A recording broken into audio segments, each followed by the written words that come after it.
अस्सलाम वालेकुम viewer, welcome to my back channel. आज हम डिस्कस करेंगे डिक्टारिन ओरल जेल के बारे में कि डिक्टारिन ओरल जेल हम कौन सी बीमारी में इस्तेमाल कर सकते हैं और इसकी कंट्राइंडिकेशन क्या है, यानी वो कौन सी हालत है जिसमें डिक्टारिन ओरल जेल का इस्तेमाल नहीं कर सकते। ये सारा कुछ जाने इसी वीडियो में। सबसे पहले बात करेंगे डिक्टारिन ओरल जेल के फार्मूले के बारे में।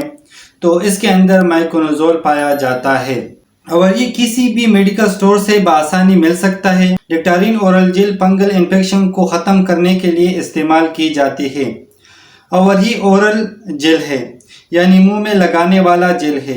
माउथ की फंगल इन्फेक्शन में इस्तेमाल की जाती है और इसके अलावा मुंह के अंदर चाले हो तो ऐसी कंडीशन में डिक्टारिन ओरल जेल का इस्तेमाल की जाती है।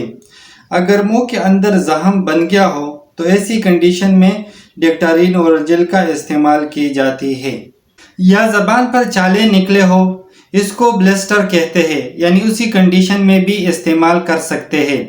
और इसके अलावा अगर माउथ अल्सर हो, यानी मैदे की वजह से हो जाए या कोई और वजह से हो तो ऐसी कंडीशन में भी डिक्टारिन ओरल जेल की इस्तेमाल की जाती है।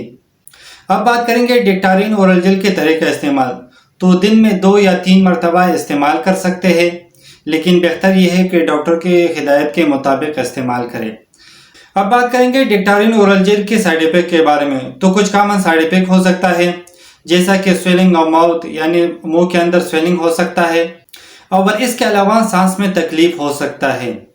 अब बात करेंगे कंट्राइंडिकेशन, यानी वो कौन सी हालत है जिसमें डिक्टारिन ओरल जेल का इस्तेमाल नहीं कर सकते। तो 4 माह से कम बच्चों को इस्तेमाल ना करें और इसके अलावा जिन लोगों को जिगर की कोई बीमारी हो तो ऐसी हालत में भी डिक्टारिन ओरल जेल का इस्तेमाल ना करें। उम्मीद करता हूँ वीडियो अच्छी लगी होगी, तो लाइक कर देना, शेयर कर देना, अगर कोई सवाल हो तो कमेंट्स कर देना और अगर चैनल पे न्यू हो तो सब्सक्राइब कर देना।